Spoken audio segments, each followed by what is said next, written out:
Vuestro punto débil, lo que os impide acceder a la verdadera iniciación, es que sois a menudo demasiado susceptibles.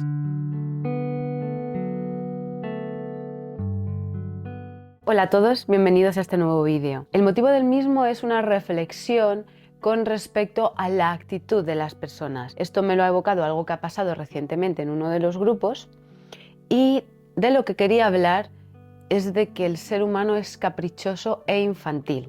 Explico un poquito lo que hacemos en los grupos para quienes no me conocéis. Tenemos dos grupos, nos centramos en una tarea de autoconocimiento. Ese autoconocimiento implica que en ocasiones afloran aspectos de la personalidad o del personaje que no son del todo cómodos de conocer, pero que están ahí. No conocerlos no hace que no sigan operando. Pueden llegar a ser incómodas de señalar, o más bien de ver para la persona a la que se le señala, pero el desconocimiento de estos atributos no hace que no operen. Entonces, la finalidad de estar en espacios de autoconocimiento es, en primer lugar, conocerse uno mismo para así, consecuentemente, poder mejorar las relaciones con el entorno. Al mejorarse la comunicación con uno mismo, inevitablemente se mejora también la comunicación con los otros.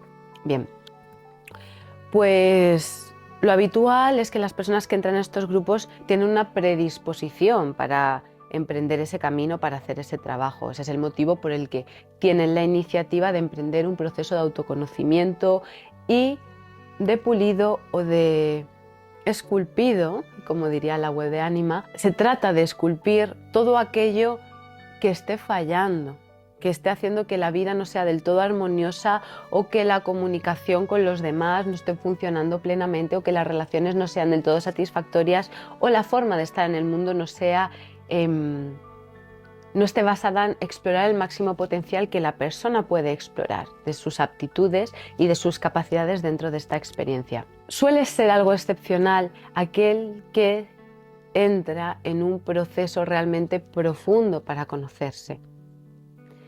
Y lo habitual es que el ser humano sea caprichoso y pueril. Esta puerilidad, esta debilidad, este infantilismo, este capricho y esta susceptibilidad que se suele dar queda muy patente cuando se hace algún tipo de trabajo de esta índole, de conocerse, de descubrir la sombra, de reflexión interna. Claro, cuando a alguien tú únicamente le estás diciendo lo bonito que es y lo maravilloso que es, no afloran ningún tipo de reacción ni de susceptibilidad. Entiendo que siempre hay un proceso de adaptación y que hay que tratar con dulzura o con ternura esa entrada, pero llega un punto en el que, cuando ya ha pasado un tiempo prudencial, puedes ver si la persona está dispuesta a conocer algún aspecto de sí y hacer su trabajo, o simplemente no está dispuesta o no es su momento. Normalmente las personas, cuando no están dispuestas, lo que hacen es irse y enfadarse o proyectar, lo que se llama poner sobre el otro todo aquello que se te señala y no te gusta. Una actitud que es muy común, no es nada especial, no es nada del otro mundo, es habitual. Entonces quiero analizar esa actitud común o esa tendencia que hay en todos nosotros a huir. Otra cosa es que la persona la lleve a término o no, eso es lo que marca la diferencia. Claro que todo ego, claro que todo personaje se siente confrontado cuando se le señala algo que le es incómodo. Lo que marca la diferencia entre alguien que se alía con su fuerza o alguien que se alía con su debilidad es la respuesta que se da a esa incomodidad. Quien se alía con la debilidad, ¿qué es lo que va a hacer? Huir, escapar y sencillamente decir que los demás son malos y que los demás han sido desconsiderados, o lo que quiera que pueda decir. Quien se alía con su fortaleza es capaz de reconocer esa incomodidad o ese picazón que le genera que se le señale algo, un aspecto de su actitud, pero tiene la fortaleza y la determinación de decir: bien, esto ha operado en mí hasta el momento, pero estoy decidido a cambiarlo, estoy decidido a observarlo, estoy decidido a trabajar sobre ello. Esa es la única diferencia. Aquí no se trata de generar un ego espiritual que aparentemente esté por encima del bien y del mal, y de que no tenga emociones y que todo le parezca maravilloso y lo perdone y lo agradezca. No va en esa línea, para nada. Es más, el otro día lo hablaba con una persona en sesión. Tanto irte ofendido y refunfuñando y enfadado como un niño pequeño cuando se te señala algo que no te gusta, como hacer ese bypass espiritual o actuar desde ese ego espiritual diciendo que todo es perfecto, que tú perdonas a tu hermano o que agradeces lo que se te ha dicho, son dos extremos muy similares, son una negación ambos. Ambos extremos se tocan, como hablábamos en el penúltimo vídeo. Si tú te enfadas y te vas, estás negando lo que se te está diciendo, no quieres escuchar, no quieres mirar ahí, por si acaso fuera cierto. Pero si tú, sin apenas escucharlo ni reflexionar sobre ello, lo agradeces desde ese plano de superioridad moral que supone cualquier tipo de bypass espiritual, también lo estás negando, lo estás evadiendo, no estás mirando, no estás tocando en la profundidad ni observando qué sientes cuando se te señala eso. Es importante primero observarlo y una vez que lo observo puedo ver si me molesta o si no, a lo mejor no me molesta porque tengo suficiente trabajo hecho como para poder encajar los golpes y asimilar todo lo que se vaya señalando y transformarlo, hacer una especie de alquimia que lo transforme en algo de utilidad o que al menos lo transforme en la fuerza suficiente para trabajar en esa dirección. Normalmente las personas tienen su disposición, independientemente de que puedan molestarse, enfadarse, debatir sobre la cuestión, tienen una buena disposición, confían, hay un principio de confianza, hay un principio de apertura mental. Esta actitud la engloba el término Sunao, el término japonés que he comentado en alguna ocasión y que utilicé para hacer referencia a un compañero hace un tiempo, hace unos meses. Sunao es el equilibrio perfecto entre seguir la referencia interna, conocer qué es lo que tú deseas, que sería seguir los dictados del corazón, y tener una obediencia, una capacidad de seguir los dictados de un maestro o de una doctrina o de una indicación. Es decir, a priori tengo la capacidad de obedecer, de escuchar y de dejarme guiar, pero siempre desde el filtro de ser capaz de discernir, de poner en contraste esa doctrina o esa idea o esa orientación, la pongo en contraste con mi referencia interna. ¿Esto es adecuado? ¿Esto vibra conmigo? ¿Esto tiene un sentido para mí? Independientemente de que la superficie o mi ego, mi personaje se revuelva, reconozco que hay verdad en esto que se está diciendo, lo contrasto con mi capacidad de discernimiento, con mi capacidad de visión, pero teniendo la apertura para obedecer. Y normalmente se considera en la cultura occidental principalmente la obediencia como una debilidad, pero no tiene nada que ver con eso. Por eso este término es japonés, una sociedad más colectivista que sí está acostumbrado a esa obediencia, no siempre desde el plano correcto. Pero yo estoy recurriendo a la idea metafísica, a la esencia que subyace a esa idea de obediencia. El término de obediencia, llevado a un lugar sano, no a un lugar patológico de sumisión, sino a un lugar sano, tiene que ver con doblega tu ego, deja de escuchar esa voz persistente que te habla, que reacciona, que se defiende, que ataca. Deja de escuchar esa parte. Haz que sea humilde, haz que se doblegue. Deja que el ego obedezca, porque el ego no tiene nada que hacer, no tiene nada que decir. Es un automatismo diseñado para la supervivencia del cuerpo físico y para 2 o 3 funciones muy específicas para manejarnos en el mundo. Todo lo demás, deja que todos los demás aspectos de tu vida estén dominados por el ser. Por eso, la obediencia. El ser te puede hablar a través de una referencia interna, de una voz interior, pero el ser, tu esencia, te puede hablar a través de otros, a través tanto de una lectura como de una persona, como de un grupo, como de cualquier mensaje que te llegue de forma externa. Entonces, nosotros al ser seres duales, al estar viviendo una experiencia física, recibimos mensajes del interior y también a través de los otros. Y lo único que hace falta para poder desencriptar estos mensajes es tener la capacidad de discernimiento suficiente que se desarrolla a través de la práctica, a la vez de la escucha interna y externa, a través del contraste, para poder manejarnos de la forma más excelsa o más alta o más sublime a la que podemos aspirar en función de nuestro nivel de conciencia. Por eso esta experiencia se basa en elevar el nivel de conciencia, para así ampliar nuestras miras y por lo tanto que nuestra capacidad de discernimiento cada vez esté más afinada, más pulida. Lo que suele ocurrir es que cuando una persona es pueril, es infantil, es reactiva, hiperreacciona a cualquier posibilidad de obediencia desde ese lugar más sublime, no sabe obedecer desde ese lugar, rápidamente lo niega todo. Eso es mentira, eso no es así, me estáis atacando, me voy, me enfado, adiós. Esa es la actitud infantil, no saber obedecer.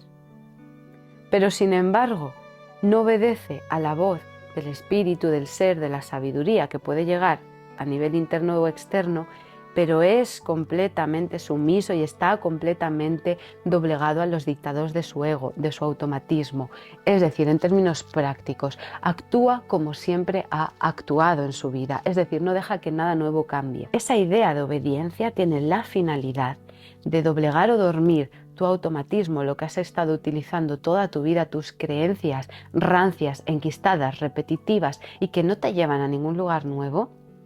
Quiere dormir esa tendencia para avivar el fuego de la inspiración, de la sabiduría, de la intención, de la intuición, es decir, para avivar toda esa esencia o ese ser o esa realidad que hay dentro de nosotros.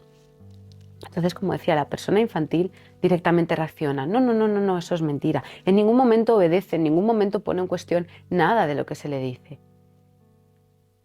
Y a la vez está profundamente desconectada de su referencia interna, es decir, actúa de forma robótica, porque todo aquel que no actúe de forma robótica es capaz de pararse y pensar. Si tú tienes que defender algo con demasiada fuerza o tienes que negar algo con demasiada fuerza, ¿hasta qué punto eso es real en ti? Lo que es real no necesita defensa, si algo es real en ti, ¿por qué necesitas defenderlo con tantísima fuerza? Si algo es irreal, caerá por su propio peso. Por mucho que lo defiendas, va a caer. De ahí que aludimos a ello como una actitud infantil, necia. Más bien diría necia, porque incluso los niños están abiertos o están más abiertos en general a la escucha. Más bien hablamos de necedad. Cuando hablamos de puerilidad, hablamos de necedad, de ignorancia. Y la ignorancia solamente se cura con escucha y con apertura mental y con receptividad a la sabiduría interior y exterior. Pero seguir siempre el mismo camino es de necios, es de ignorantes, es de personas que están asustadas y a la vez niegan que están asustadas. Todo esto me recuerda mucho a algo que leí hace años en un libro de Omran Mikhaela Ivanov, un maestro y filósofo de origen búlgaro que después se nacionalizó francés. Y después haré una pequeña lectura de esta parte. A lo que alude básicamente este libro y esta enseñanza es que cuando alguien va a una enseñanza o cuando alguien va a un espacio o a una persona para aumentar su nivel de conciencia, van a ese espacio para ir un paso por delante en la vida, es decir, para ahorrarse todo tipo de dolores y de sufrimientos innecesarios. Van ahí para ampliar su conciencia y aprender desde ese nivel, desde esa autoobservación, cuestiones acerca de sí mismos y que no sea la vida a través de sus palos, a través de sus dolores, a través de sus imprevistos, situaciones y sorpresas la que le enseñe. Y por eso este maestro, que ahora lo leeré, dice o decía en su momento, él vivió de 1900 a 1986, vivió 86 años, él decía que normalmente ocurre lo contrario. Cuando a alguien se le señala lo bonito que es, lo maravilloso que es, está completamente receptivo. Oh sí, maestro, dígame todo lo maravilloso que soy. Pero cuando se le señala algún defecto, cuando se le señala algún aspecto que no es tan agradable de ver, se enfadan, lo niegan y se van. No, maestro, usted está equivocado. Eso no tiene nada que ver conmigo. Y esto sigue ocurriendo a día de hoy en el ámbito del autoconocimiento. Ya no es quizá esa visión más antigua, de esa metafísica antigua, que a mí me gusta tanto, con el maestro, el iniciado, con sus discípulos, lo cual me parece un arquetipo bellísimo y que no ha de perderse su esencia. En cualquier espacio de autoconocimiento, cualquier espacio terapéutico, sigue ocurriendo muchas veces lo mismo. No hay la suficiente confianza, no hay la suficiente obediencia en muchas ocasiones. Por suerte, en muchas otras sí, porque yo lo constato cada semana, como si existe esa confianza y esa voluntad y esa fortaleza de espíritu para afrontarlo. Yo estoy hablando, señalando el tipo de personas que están cerradas a ello, o para que vosotros, que sí estáis abiertos a ese conocimiento, reconozcáis en vosotros esa parte que existe, que representan las personas completamente negadas, que eso sería el extremo opuesto, pero sí está ese impulso a negar y abandonar o a cerrarse o a querer conservarlo de siempre sin ejercer ningún cambio. Todas las partes viven dentro de nosotros. Ser un maestro espiritual o ser un buen discípulo no tiene nada que ver con ser perfecto, sino con no querer conservar ninguna imperfección dentro de uno, con tener el deseo de ir aprendiendo. Este filósofo o maestro, Omran Mikhail Ivanov, hablaba de que ser un maestro espiritual, entended que son términos de la metafísica antigua, ¿vale? No tiene nada que ver con superioridad moral. Se usan esos términos, maestría, ser un maestro espiritual o ser un maestro en cualquier aspecto de la vida. Él decía que no es un trabajo de una sola vida, es un cúmulo de trabajos de muchas vidas. Nadie en una sola experiencia puede haber acumulado la suficiente sabiduría. Esa sabiduría viene de un cúmulo de trabajo y de un cúmulo de vivencias y de un cúmulo de vidas que van acumulando esas visiones y esas percepciones y esa capacidad de percibir lo sutil y esa capacidad de no implicarse en exceso en las situaciones, esa capacidad de ver lo sutil. Eso es lo que llamamos necedad, ignorancia, puerilidad o infantilismo, es un deseo de control, es lo opuesto a la obediencia. La obediencia es, suelto el control, por favor, que la vida me guíe, y por eso la obediencia habla de soltar el control, de permitirse ser guiado, de la forma que sea que esa guía llegue. Entonces la actitud infantil tiene que ver con, por un lado, ir a un espacio o a una persona para que te guíe, te oriente, para que te dé algunas pautas a las que a lo mejor no eres capaz de acceder del todo. Una vez que estás en ese espacio, mientras te está diciendo lo maravilloso y lo bonito que eres, todo está bien. Pero en el momento en que te señala algo que no es así de bonito o no suena tan bien, te cierras, te lo niegas y te vas. Y por supuesto que no falte el ingrediente del enfado. Me enfado con aquel que me señala algo que no me gusta de mí, en lugar de observar y ponerme a trabajar aquello que no me gusta de mí. ¿Veis el absurdo en el que se incurre? Hay algo que es feo en mí y en lugar de deshacerlo o observarlo o ver por qué está ahí, me enfado con aquel que me lo señala. Es lo que se conoce como matar al mensajero. Este es un mecanismo típico del ego, es conservar la situación intacta para que nada cambie. Sigo siendo el mismo necio o ignorante de siempre, pero al menos creo que tengo razón. Y al final, buscar como objetivo solamente tener la razón solamente hace ganar al ego. Y el efecto de esta situación, de esta actitud, es irnos tal cual hemos llegado. Es más, diría que incluso con un grado más de necedad o de autorreafirmación en el que habíamos llegado. Porque si antes medianamente había algún aspecto de mi vida que quería cambiar o en el que quería profundizar, voy a un lugar para intentar que se me señale, cuando me enfado con la situación, trato de matar al mensajero porque no me gusta el mensaje, es probable que salga con un punto más de cerrazón mental o de autorreafirmación. Es decir, aquello que quería cambiar, en lugar de cambiarlo, salgo con la reafirmación de aquello que quería cambiar. No lo cambio en absoluto, todo lo contrario, me aferro más a ello, me subo más a esa burra o ese burro de la idea que tenía, porque he visto, he atisbado, apenas he olisqueado que el deshacimiento de eso, de esa idea falsa, me genera incomodidad. Hay una profunda debilidad realmente. Y ahora voy a leer el texto de este maestro que leí hace años, pero que me he acordado hoy de ello, porque esta persona, esta situación, me lo ha recordado. El libro es ¿Qué es un maestro espiritual? El filósofo es Omram Mikhail Aïvanhov. Y vamos a leer algunas partes de este libro, ¿no? La parte más importante y más bonita dice: si un hombre no se conoce, si no es consciente de sus dones y de sus lagunas, de sus posibilidades y de sus insuficiencias, no puede lograr gran cosa en la vida ni tener relaciones armoniosas con las demás criaturas, y de ello se derivan complicaciones, encontronazos y luchas. Podemos incluso decir que las mayores desgracias que les ocurren a los humanos son debidas a esta falta de conocimiento de sí mismos. Saber lo que uno es, lo que representa, lo que es o no es capaz de hacer. Sí, continuamente la gente se engaña precisamente en estas cuestiones tan importantes. Y esto es muy grave. Las empresas, los matrimonios, las asociaciones, todo lo que hacemos corre el peligro de fracasar si en la base no partimos de un claro conocimiento de nuestra propia naturaleza y también, claro, de la de los demás. La sabiduría comienza por el conocimiento de uno mismo. Esto es lo que os digo constantemente. Conócete a ti mismo. Y voy a leer algunas frases sueltas del texto. Dice: pero los humanos no quieren verse tal como son, prefieren vivir con sus ilusiones.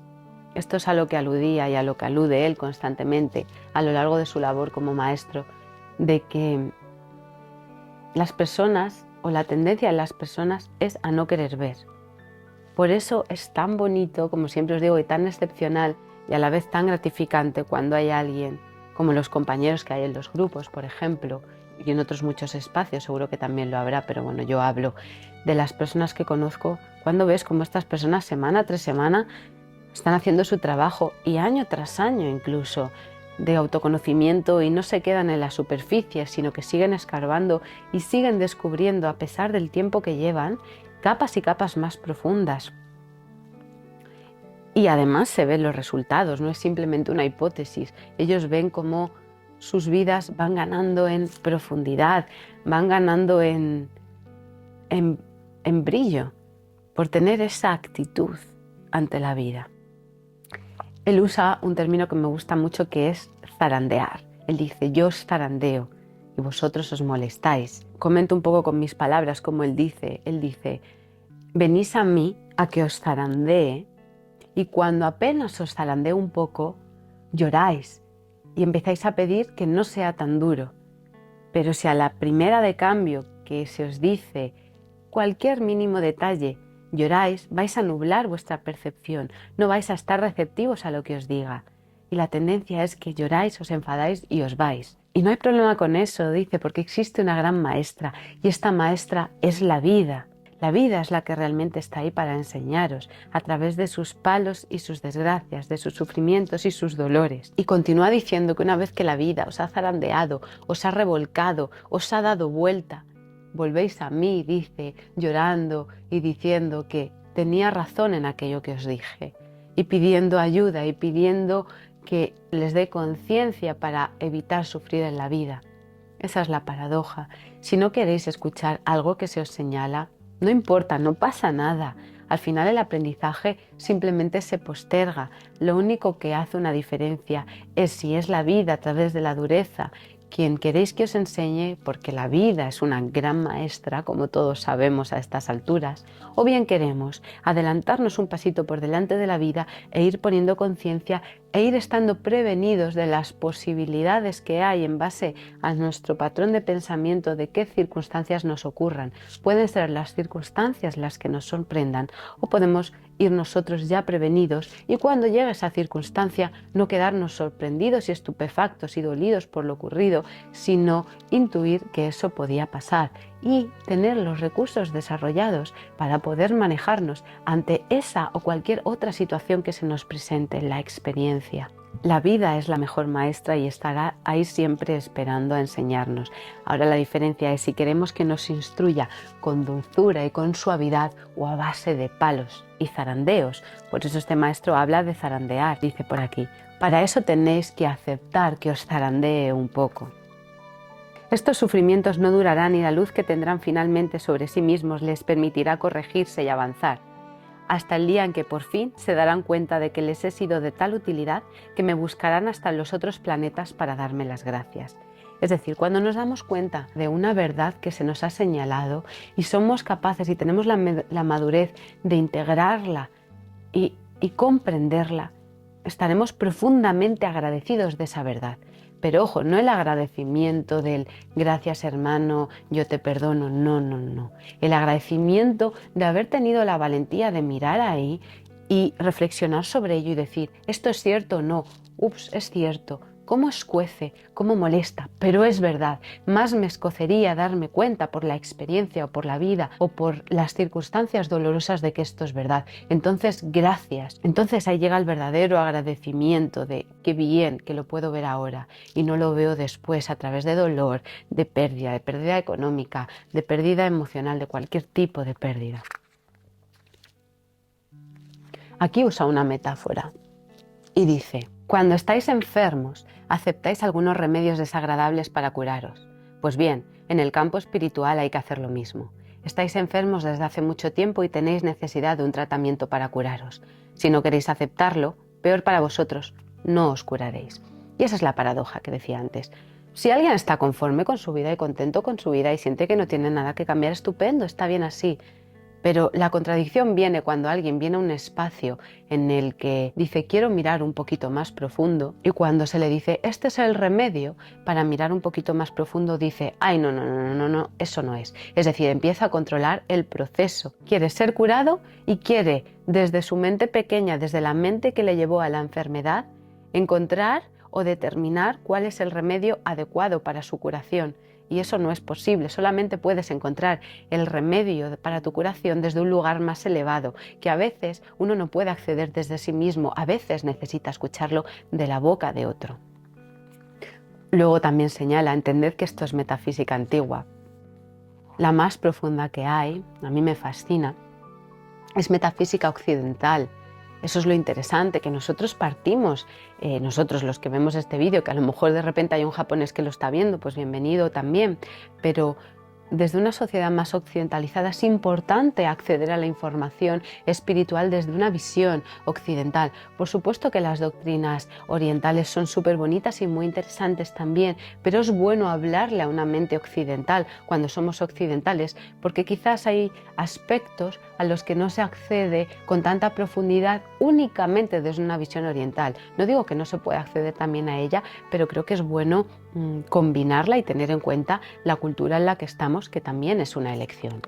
Dice, por otra parte, si os dejo hacer todo sin decir nada, es el cielo el que estará descontento. Él habla todo el tiempo de que él sabe que podría decir solo lo bonito, pero no estaría haciendo su trabajo. Al final, cuando tú eliges dedicarte a orientar, a guiar o a estar en la disposición de escuchar a otros, es algo inevitable. Lo tienes que hacer y sabes que en algún nivel estás renunciando, entre comillas, porque realmente no renuncias, es una decisión, pero estás renunciando a otros aspectos, a tener una amistad directa con esas personas o a vivir algunos aspectos con esas personas, porque estás al servicio de lo que es tu función, de lo que has venido a hacer en este mundo. Porque hay que dejar de lado el componente de amistad, porque cuando entra la amistad, entra la susceptibilidad. Por eso alguien que está en un papel terapéutico, o en un papel de maestro, o en un papel de gurú, o como lo queréis llamar, al final está renunciando en algún nivel a ciertas vivencias,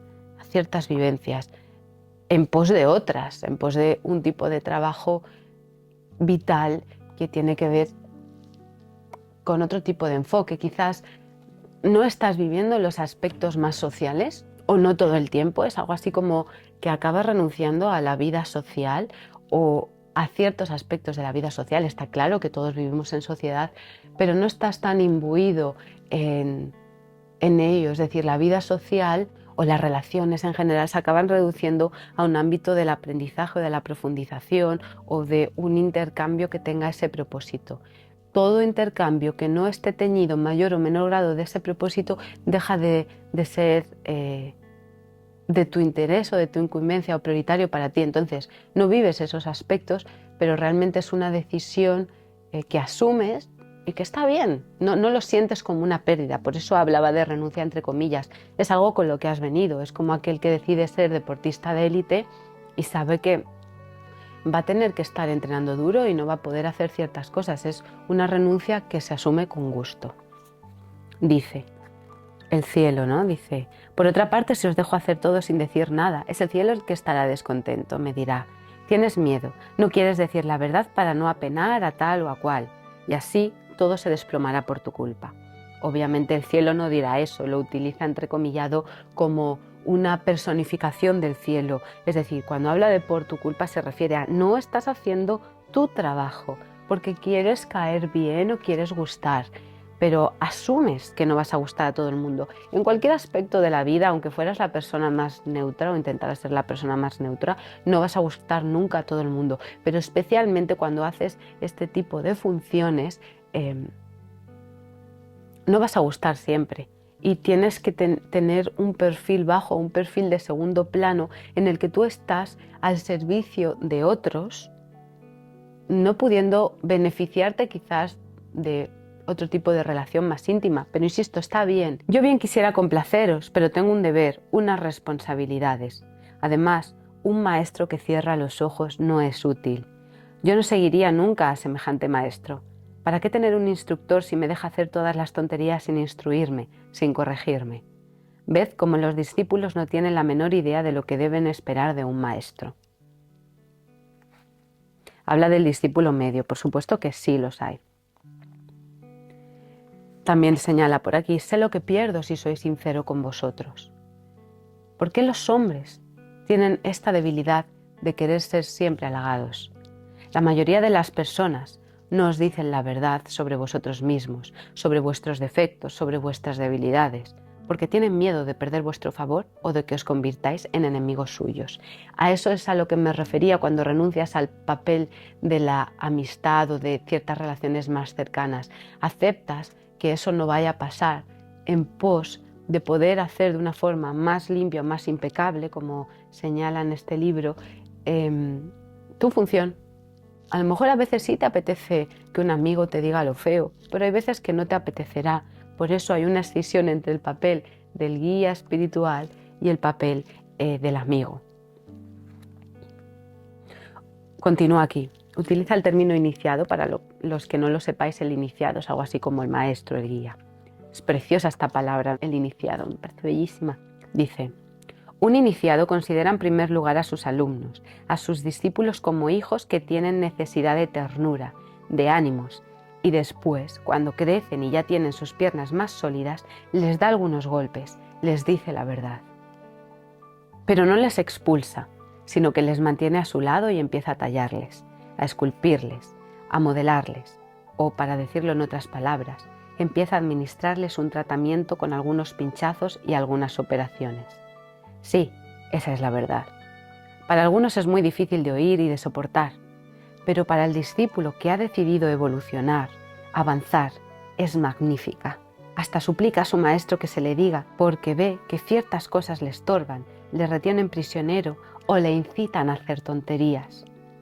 Únicamente los que han sido verdaderamente alcanzados por la gracia de Dios piden la verdad, aunque sea dolorosa. ¿Cuántas veces, cuando he querido atraer la atención de ciertos hermanos y hermanas sobre algunos de sus defectos muy marcados, se han puesto a replicar, «Oh no, eso no es verdad, yo no soy así». Si les hablaba de sus cualidades, me aprobaban, estaban maravillados de mi perspicacia y de la precisión de mis observaciones. Pero, en cuanto a sus defectos, no, lo había visto erróneamente. Qué bien lo explica, esto es lo que os comentaba antes. Que cuando te dicen lo bonito que eres, te gusta y qué visión tiene esa persona, pero cuando se te dice algo que te incomoda, ya la visión de esa persona no es tan nítida, no es tan prístina, no es tan cristalina, ¿veis? He ahí pues el método de los verdaderos iniciados. Cuando es necesario dicen la verdad sin miedo a perder a sus amigos. Y si los amigos están molestos, heridos, lastimados por sus observaciones tan verídicas, y si no son lo bastante honestos y sinceros para reconocer lo que es verdad, vale más perderlos. ¿Qué utilidad puede tener para un iniciado el tener amigos deshonestos con ellos mismos? No, un iniciado no tiene miedo de perder a sus discípulos. Sabe que un verdadero discípulo no le abandonará porque razona correctamente. Esto es a lo que aludía hablando de lo gustoso que es cuando hay personas que dicen, dame más, dame lo que tengas para darme. Y hay muchas personas así, ¿eh? Tengo confianza, y pone entre comillas, ¿no? Cuando dice que un discípulo razona correctamente. Tengo confianza en mi maestro. Él no tiene interés alguno en herirme o aplastarme. ¿Qué ganará él si yo muero? Tendrá sus razones para haberme hablado así. Y como sabe mejor que yo cómo debe obrar, démosle un voto de confianza y aceptemos. Entonces el maestro que le observa se alegra de ver que ahí tiene un verdadero discípulo, digno de recibir la iniciación. Estas palabras me emocionan bastante porque hay gente que realmente es así y que hacen trabajos realmente potentes y bonitos. Lo he visto a lo largo del tiempo. Y esas personas, la paradoja es que esas personas que han hecho un trabajo potente y bonito lo ven en su vida. O sea, no hay duda de que han hecho un trabajo por sus resultados, por sus efectos, cómo su vida cambia en el nivel de relaciones, en el nivel de trabajo, en cualquier aspecto de la vida, en el nivel de satisfacción, de felicidad, de calma, de su sabiduría. Entonces, no hace falta que el maestro, el iniciado, el orientador, quien sea, no hace falta que diga nada. Por sus frutos les conoceréis y ellos se conocerán a sí mismos. Por aquí también decía una frase.